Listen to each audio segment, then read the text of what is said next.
qué cuestiones del derecho a la vivienda han sido traducidas en clave legal, en clave de litigio, en clave de protección y defensa más que nada. De hecho, los ejemplos que vamos a dar en muchos casos son acciones legales defensivas o que fueron producto de una reacción frente a un posible desalojo o fueron producto de una reacción frente a un posterior desalojo.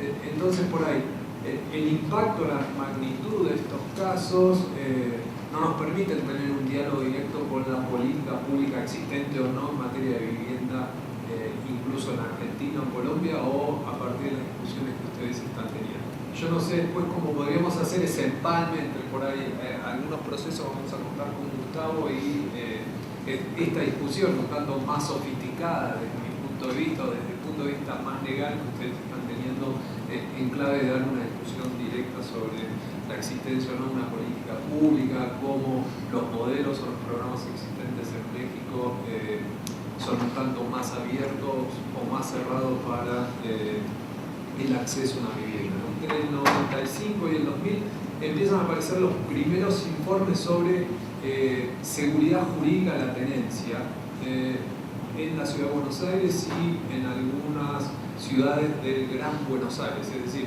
cuáles eran las condiciones en materia de seguridad de la tenencia, y ahí aparecen algunos casos en materia de escrituración, ¿no? Es decir, de qué manera algunos sectores populares podrían empezar a impulsar procesos de escrituración sobre terrenos que estaban ocupando, o algunas discusiones en materia de cuál es la política que define el Estado para villas y barrios de emergencia, es decir, de qué manera el Estado está pensando políticas de vivienda para esos sectores, ¿no? que están en principio excluidos de la sociedad.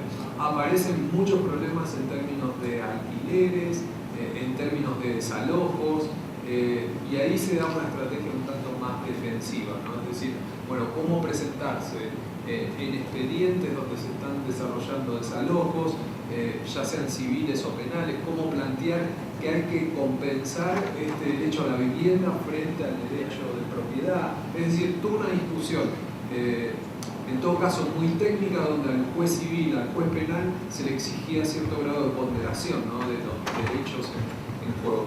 Y ahí, por supuesto, se perdieron todos los casos, los desalojos se concretaban, y ahí aparece como toda una discusión acerca de si ese desalojo sin ninguna alternativa habitacional no era una factura para el Estado también. Y ahí aparecen los casos que les voy a comentar, o el caso que les voy a comentar, que es el caso de los vecinos de Villa La Dulce, ¿no? En el año 2004 a 2009, se puede decir, hay otro proceso también relevante que tiene que ver con el crecimiento del mercado inmobiliario. Por ahí sí se puede tocar un poco más con la realidad mexicana. Es decir, el mercado inmobiliario empieza a estar interesado en casas ocupadas, en hoteles que funcionaban como alternativa a viviendas. El terreno empieza a adquirir otro valor en la ciudad de Buenos Aires, y también se inicia nuevamente una serie importante de procesos de desalojo que ya incluían a numerosas familias, ¿no? Y ahí también se da toda una discusión detrás del Poder Judicial acerca de cómo debía entenderse el derecho a la vivienda en los procesos de desalojo. Con herramientas procesales muy limitadas, ¿no? El proceso de desalojo son procesos bastante rápidos, son procesos en los cuales no se permite una discusión amplia, sino lo que está en juego es si existe o no un título de alquiler, si están dadas las condiciones, si se acredita el pago o no se acredita el pago. Es decir, instrumentos en términos legales bastante débiles para ofrecer una discusión con el propietario, ¿no? En esos casos lo que tratábamos o intentábamos era provocar algunas salidas por parte de los jueces, no una postergación de los desalojos. Era una estrategia bastante defensiva. En el año 2002 se produce un desalojo de 150 familias en la ciudad de Buenos Aires, en un predio que estaba siendo disputado por dos empresas. Finalmente una empresa le solicita un juez penal del desalojo, el desalojo se lleva adelante, estas familias no tienen ninguna otra opción o ninguna alternativa, para ir a otra vivienda, son desalojados por la fuerza y lo que deciden es ocupar la vereda del predio que estaban ocupando hasta ese momento, ¿no? Así que se instalan durante 9 meses en la vereda del terreno que estaban ocupando, con las condiciones y las consecuencias que eso trae para la salud de los niños, la salud de las propias personas que estaban viviendo ahí. De ellas 150, 70 familias consiguen algunas alternativas recurriendo a familiares, vecinos, se vuelven algunos a sus provincias, a sus países, pero hay 80 familias, un núcleo duro de 86 familias que no tienen el acceso a las posibilidades de otra alternativa. Entonces generan un proceso político de discusión con el gobierno de la Ciudad de Buenos Aires. El gobierno de la Ciudad de Buenos Aires, después de mucha insistencia, llega a un acuerdo con las familias y el acuerdo fue el siguiente.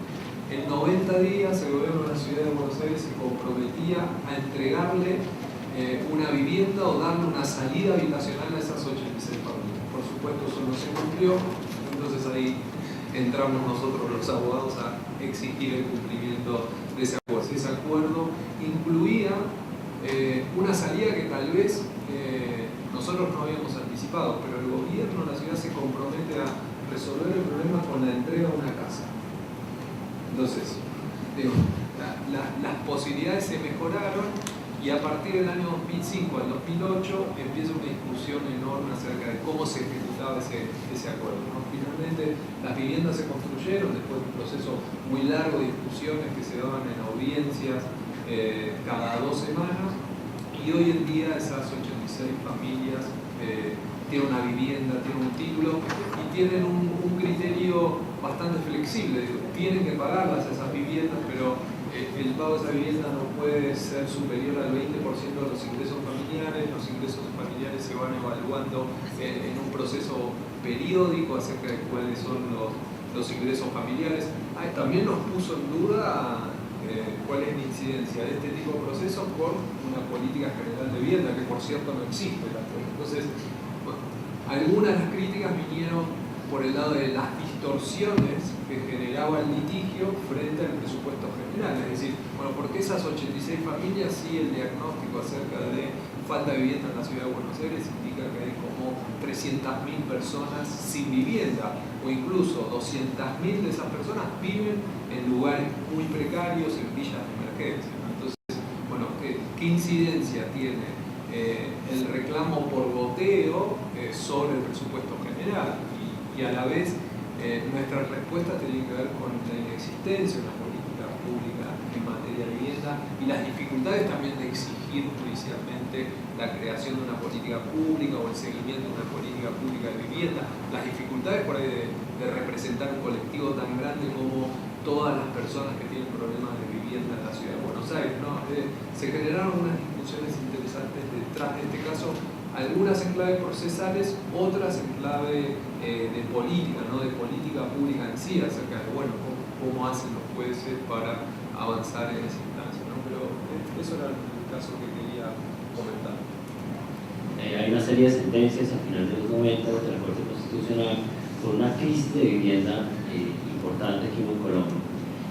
Una crisis de vivienda no por las carencias de la política como tal, sino por las consecuencias de una política que estaba mal concebida y que por sus mecanismos de interés había llevado a unas deudas estrambóticas, desproporcionadas en los deudores de vivienda popular, a unos puntos en los cuales las deudas de interés superaban las deudas de capital, llegaban a pagar a las personas con la consecuencia adicional de un proceso de desarrollo importante. La Corte tuvo emitió 3 sentencias importantes al respecto y las consecuencias de la calidad de las sentencias y las consecuencias de esas sentencias ha sido muy debatida. En mi visión no son sentencias que ayudaran verdaderamente a la protección de los derechos de las personas, porque además de haber verificado la vulneración de un derecho, lo cual era claro, establecieron cuál debía ser el mecanismo de financiación para para la vivienda popular en Colombia. Y se equivocaron. Simplemente. Lo cual puede suceder normalmente si un juez constitucional que no sabe de estos temas se pone a y eso llevó a una enorme crisis de la política de vivienda en Colombia ya estaba en crisis y no es la única razón. Colombia tuvo tal vez de su época reciente la mayor crisis económica y financiera en ese momento, y eso atacó de manera desproporcional a los deudores de vivienda. La Corte aprendió y con otras sentencias en temas económicos, en temas de política pública, vio que normalmente no podía meterse en los instrumentos específicos, por ejemplo, de financiación de vivienda. Y en una sentencia de constitucionalidad, esta sentencia es del año 2008, creo, del leasing de vivienda. No es una sentencia que es una sentencia de tutela que responde a los derechos a una acción de tutela de una persona, una acción de amparo de alguien, sino es una acción de constitucionalidad diciendo que el mecanismo que haya adoptado el gobierno de leasing de vivienda era inadecuado para la protección de los derechos constitucionales de quienes necesitaban vivienda. Y la Corte declaró constitucional el mecanismo diciendo que ella no podía meterse a valorar cuál era el mecanismo más adecuado si ella veía que el gobierno tenía una política que era seria y estaba enfocada a la protección de su. Yo no he visto, y debe haber, es que no soy experto en este tema, evaluaciones de al final cómo ha salido esta política. Lo que sé es que, como en la mayoría de países, hay una enorme crisis de vivienda, en parte por problemas de oferta de suelo, pero en parte también porque en muy pocos lugares del mundo, tengo entendido yo, ¿sabes? Hay políticas exitosas de vivienda. Nos toca ver cuáles son los mecanismos al final que se encuentran y si lo que sucede acá es que hay un problema de concepción de la política o de ausencia de ejecución vigorosa de la política, no sé, ahí toca mirar. El tema es que la Corte dejó de meterse en los instrumentos a pesar de haber constatado esa vulnerabilidad.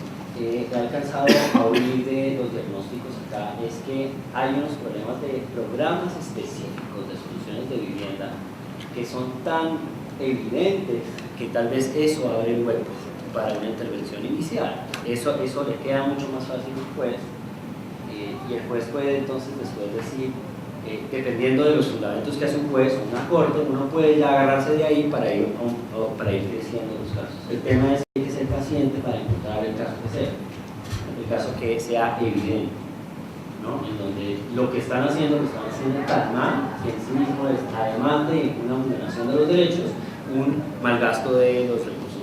Un tema que ahorita ya se está volviendo de derechos humanos es una liquidación judicial precisamente de la Sociedad Cooperativa de Vivienda Unión de Palo Alto.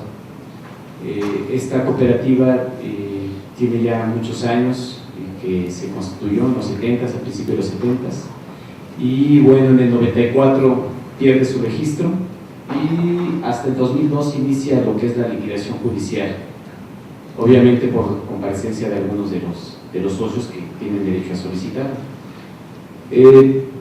La liquidación obviamente tiene que darse. Este tema no es tanto de derechos humanos, es un tema de liquidar una sociedad cooperativa, pero donde ya empieza el conflicto y donde puede darse ya una violación a los derechos humanos es en la actualidad. Estas liquidaciones, tal como lo marca la abogada Ley General de Sociedades Cooperativas de 1938, tiene que concluir con la aprobación de un proyecto de liquidación. En el caso, tenemos que esta cooperativa se creó para dotar de vivienda a todos sus socios, para dotar de vivienda digna y decorosa, ¿no? Que es una forma de satisfacer ese derecho humano, un poquito alejado de lo que se hablaba de las políticas públicas y estos sistemas económicos, ¿no? Esto es una alternativa porque al final, al día de hoy se logró y cada uno de los socios pudo obtener esa vivienda que buscaba. ¿Qué sucede? Llegamos al punto en el que al juez se le presentan proyectos de liquidación.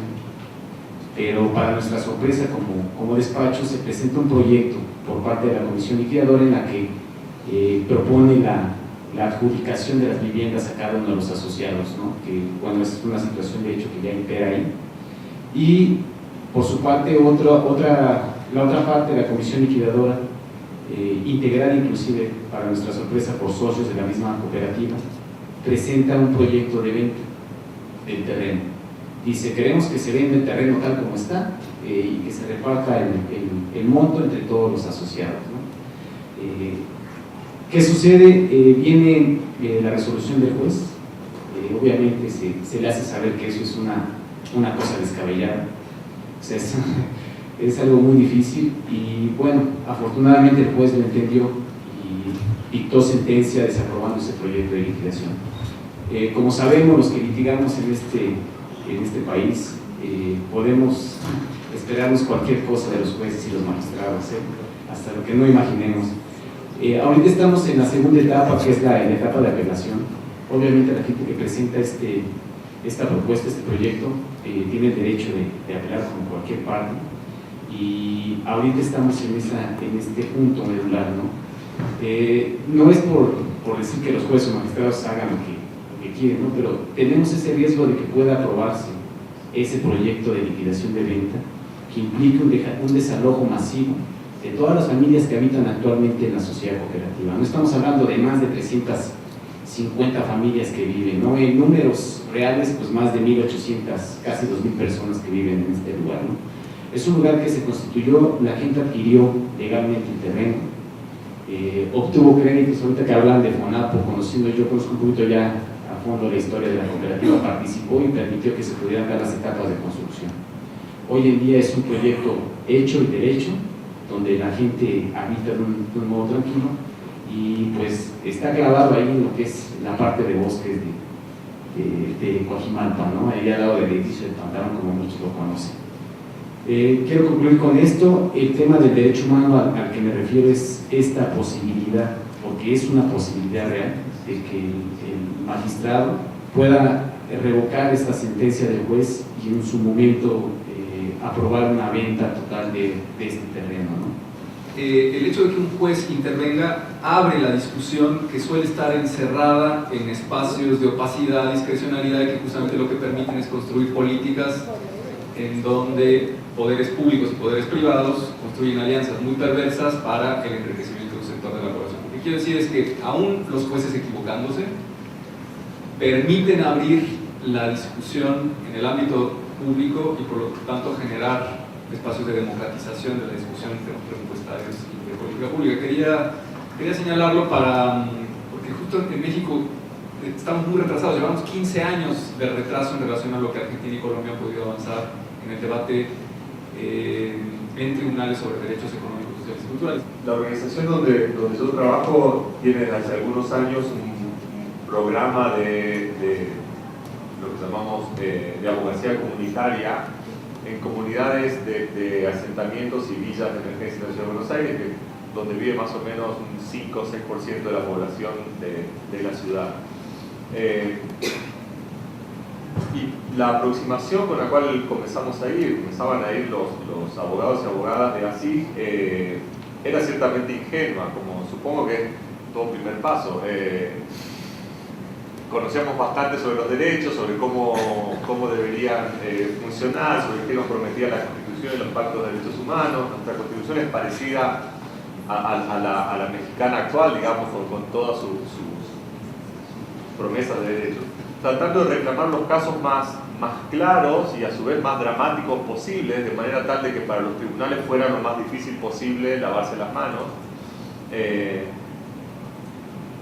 Y de esa manera se fueron consiguiendo una serie de decisiones judiciales que comenzaron a reconocer que ciertas condiciones de vida eran inaceptables en términos de derechos y comenzaron a ordenar algunas clases de remedios para esas comunidades. Pero entonces, en esta primera etapa del litigio, la característica fundamental fue: uno, era un trabajo directo de abogados con comunidades; dos, estaba básicamente atada o orientada a conseguir un reconocimiento judicial de que ciertas condiciones de vida eran inaceptables. Y funcionó en algunos casos, funcionó mejor, en otros no tan bien, pero en general la Ciudad de Buenos Aires, o la justicia de la Ciudad de Buenos Aires, reaccionó favorablemente a esos. Primero, identificar que la escala del problema era tan grande que necesitábamos ser más ambiciosos para hacer alguna clase de impacto real. Mi comentario, o lo que yo quise comentar, y luego lo decidí dejar para esta parte de la reunión, a raíz del diagnóstico que ustedes estaban haciendo, es que cuando uno enfoca esta cuestión desde el punto de vista estructural, como su diagnóstico lo mostraba, desde el punto de vista de los abogados activistas, la situación es imposible, directamente. Ok, no tengo nada que hacer, no hay nada que podamos hacer.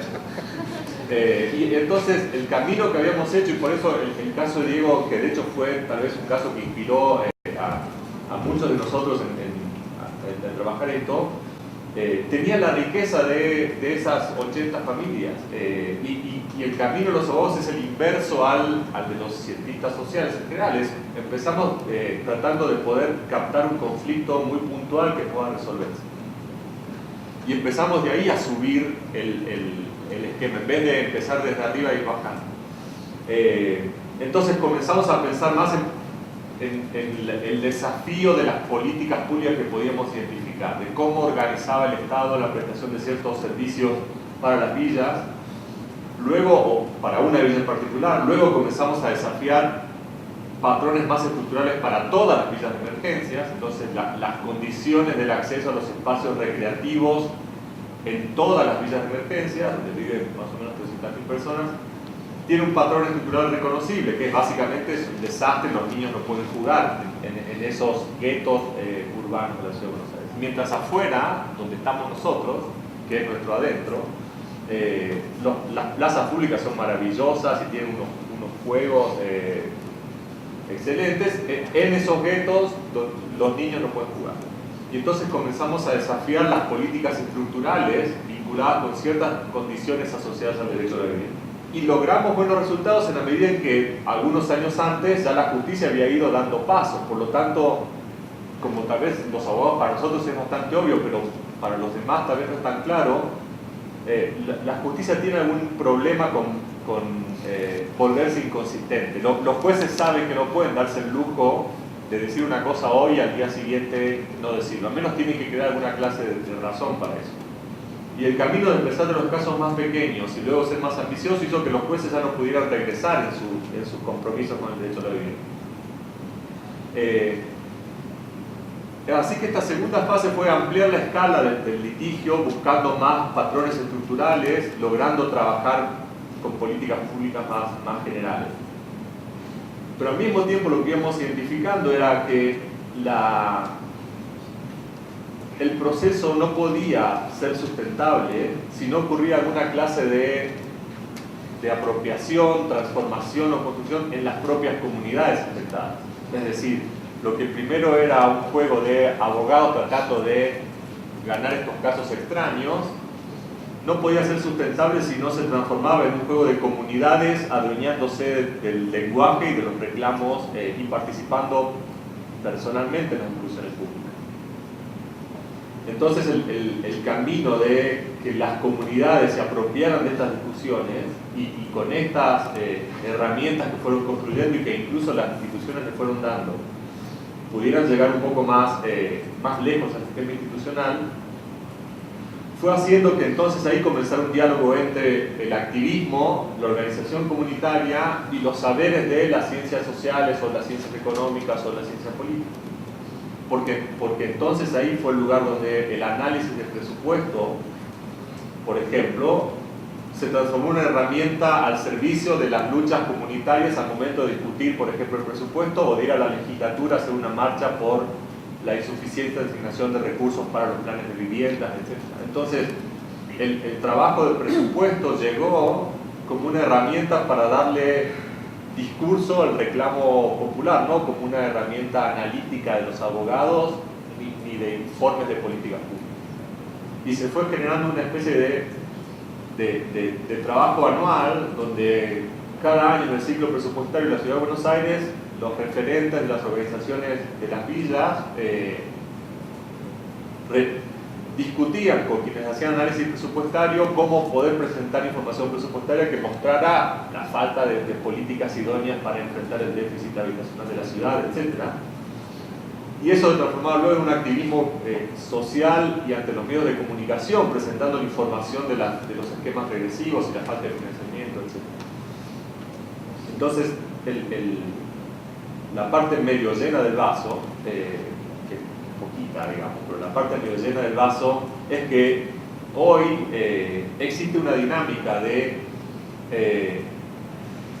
reclamo comunitario, tanto a nivel judicial como a nivel de la discusión en las legislaturas y a nivel de disputas políticas en el territorio, que se enriquece tanto el litigio. Hoy en día ya lo que ocurre es que ya no tienen que ir los abogados a preguntar qué problema tienen, ya las organizaciones van a donde están las ONG que hacen litigio y dicen tengo tal problema, quiero hacer un amparo porque nos sacaron el servicio de agua o porque el servicio de energía eléctrica funciona mal, lo que sea.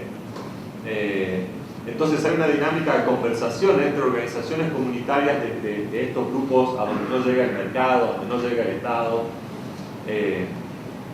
los abogados activistas, los académicos desde el urbanismo, desde las ciencias sociales y las políticas públicas, y hay una dinámica más estructural, tal que posibilita, por ejemplo, que cuando los casos llegaron a la Corte Suprema, como el caso que mencionaba Diego, había toda una red de apoyo a ese caso, que también hacía que la Corte Suprema supiera que si fallaba regresivamente, su legitimidad política iba a ser desafiada por organizaciones sociales de derechos humanos, comunitarias, de vecinos.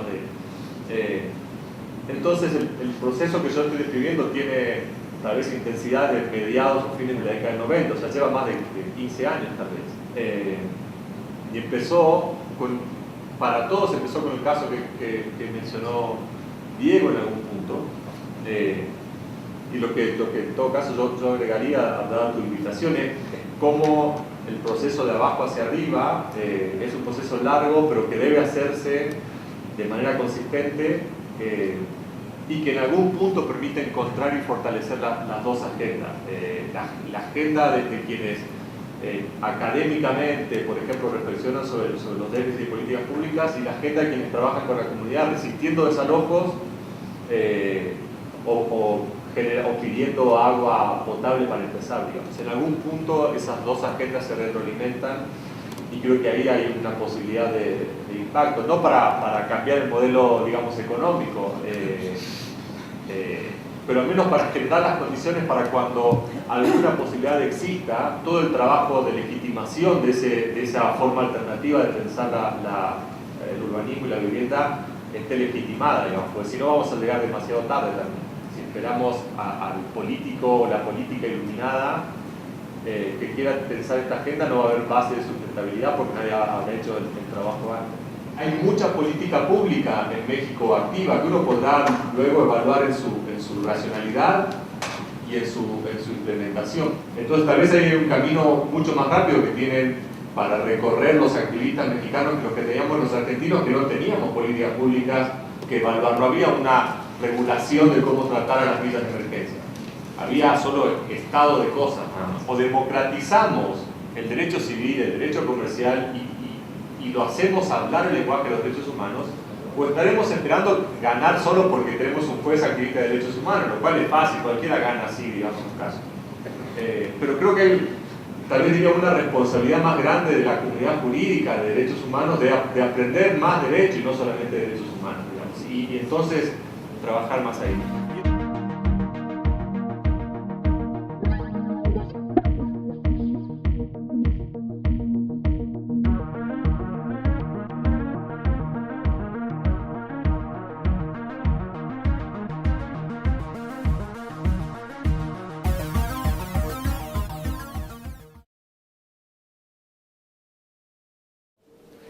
Bueno, las principales demandas y la única yo creo que hay es que se respete y se haga valer ese derecho, ¿no? De hecho, porque una cosa es lo que plasman en las leyes y otra cosa es la realidad. Entonces, para poder llegar a esa aplicación de derechos, pues hay que irnos inclusive hasta a los juzgados y a las autoridades judiciales para que se pueda respetar. Esa es la demanda, yo creo, principal, de que de hecho se puedan respetar estos derechos.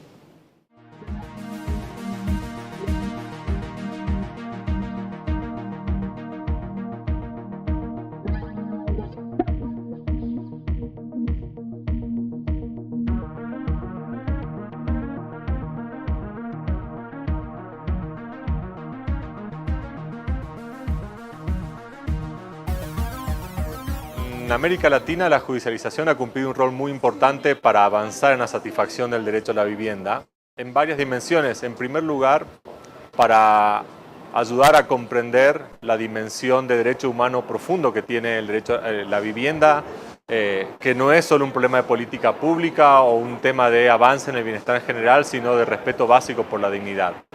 La judicialización ayuda a dimensionar ese aspecto de la vivienda, pero además a controlar las políticas públicas con una perspectiva de derechos y no como un mero favor a la ciudadanía o como una cuestión discrecional. Los avances de la judicialización en distintos países de América Latina pudieron garantizar la accesibilidad, la razonabilidad en la distribución de las políticas públicas y la rendición de cuentas en el uso de los recursos públicos vinculados a la vivienda. De esa manera, entonces, hay toda una experiencia comparada muy enriquecedora en los últimos años, la última década y media, que permite poner a América Latina en un camino de respeto cada vez más intenso por el derecho a la vivienda, que es una agenda de construcción colectiva, tanto de la comunidad como de los referentes políticos, como del Poder Judicial y los activistas de derechos humanos. Esa agenda es todavía inicial en algunos países, pero es muy prometedora y debería juntar los esfuerzos de la región.